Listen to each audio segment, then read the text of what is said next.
In this video, I will show you how to open up your Toyota Celica key fob and change the internal battery at home.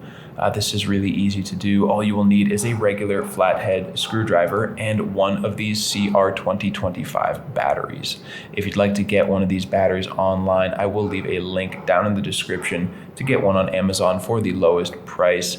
And again, that will be the exact battery that you need for this particular device. So go check that out. And then getting right into it, we're just going to look up at the top of the device. You can see there's that little indentation there. Go ahead and take your flathead screwdriver, insert it into that area, and holding the device loosely, you just want to twist the screwdriver. Now set the back piece of plastic to the side.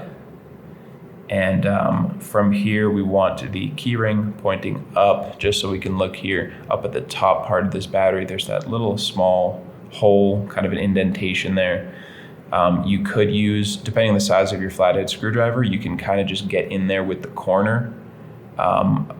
You may end up kind of messing up your plastic. Like you can see here, there's a little bit of damage around there. That's from me taking it out. So if you need to get the job done, you can do that. You could also use something like a paper clip, just bend that out and stick it in there, but I'm going to use a precision screwdriver. You can use some kind of a small thin instrument like this. And what we want to do is push down under the battery and just pry it up. And if you have something that fits in that hole, it is incredibly easy, as you can see.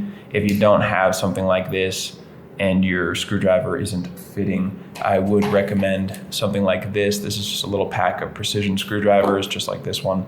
And you get a couple sizes of flat and Phillips head. And I will leave a link for that in the description. I think it's just a couple of bucks on Amazon. So if you need something, check that out.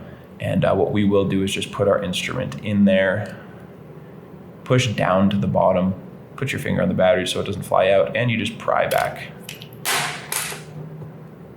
And again, CR2025 battery, make sure you're using one of those.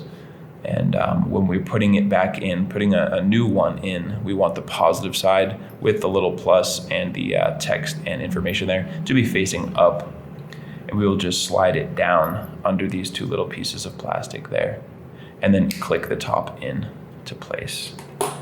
All that's left to do is attach the back of the key fob. Just click these two halves together. You can make sure that light comes on. That means your battery is good to go and you put it in the right way and everything like that. So I hope that helped you out. And if it did, feel free to let me know down in the comment section or just by giving this video a like. And if you ever need help changing another battery in one of your key fobs, we've got videos here on YouTube for pretty much every make or model. And you can also visit us directly at fobbattery.com.